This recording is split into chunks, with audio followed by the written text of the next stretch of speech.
Hello and welcome to the Concurrent Teaching video series. In this video, we will talk about what you need to set up in your classroom prior to the first day of concurrent instruction. Let's get started. The first thing you want to do is make sure that you have all the technology equipment that should be provided for concurrent instruction. The first thing you want to look for is the IPVO document camera, like the one shown in the image. It should be plugged directly into one of your USB slots for your computer, and this will allow students on Zoom to see what is underneath the document camera. Second, you want to make sure that you have an extra computer monitor.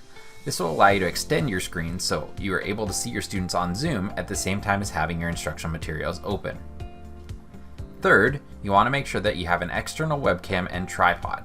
This webcam should be aimed toward your teaching space, not toward students, and will give higher quality image than the webcams on your computer or Chromebook. Next is the audio enhancement system. This system can vary in looks and location based on the school and classroom you're teaching in.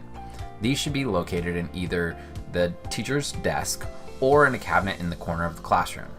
You should have a wireless hands-free microphone that you're able to speak into, and it will amplify your voice for those students in class, as well as directly input into your computer so distance learning students are able to clearly hear you as well.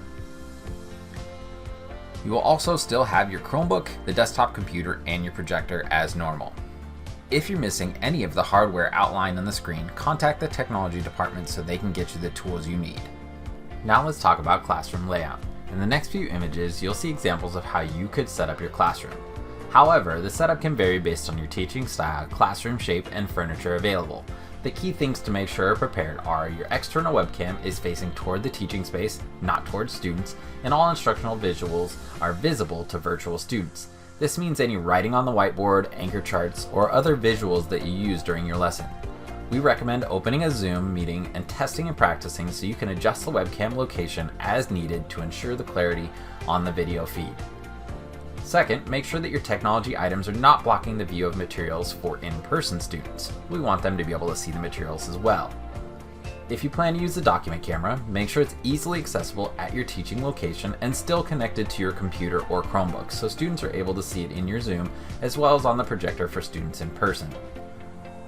Make sure that your dual monitors are visible from your teaching location so you're able to monitor virtual students' webcams and the chat easily from where you will be teaching. Now let's take a look at a few examples of what a classroom might look like. Here's example classroom number 1. This example is a basic example of what you will likely find when you come into your classroom that technology is already set up for you. With this example, you see the webcam and tripod here in the middle, facing directly toward the whiteboard where the projector shines. You'll have an IPVO document camera likely on your teacher desk, like shown here, and dual monitors connected to your computer. You also have wireless microphones and a wireless audio system connected to the computer. This may be on the desk or it may be located in the corner cabinet depending on your location.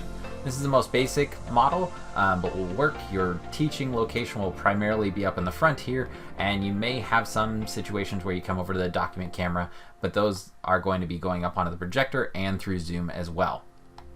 Now let's take a look at example 2. In example 2, we've added a small desk here where the teacher's going to have the Chromebook also connected to that same Zoom. So the Zoom will be on the normal computer as well as on the teacher Chromebook. The teacher's also decided in this example to have the IPVO document camera hooked up to the Chromebook, so it's a little bit more accessible from the main location in the teaching space here. That's the main difference with example number 2. In example number 3, the teachers decided to move the desk to the middle of the room and teach from that front station. Now the big concern with this one would be that you want to make sure your in-person students are able to see what's under the projector as well. So this would be meant for those rooms where the desktop for this teacher desk is lower so that these students are still able to view the visuals up on the projector. This has a webcam that's on the table, so you can lower the webcam down to where it is pretty short, and you'd set that on top of the table instead of on the floor. They also are still using the Chromebook and the IPVO document camera connected to that Chromebook as well. Again, these are just examples. Your classroom setup is going to vary based off of your location, based off of your furniture, and based off of your teaching style. Thank you for watching this video on concurrent teaching. If you have any questions or would like help on setting up your classroom, feel free to email Aaron Tommen at aaron_tommen@sumnersd.org.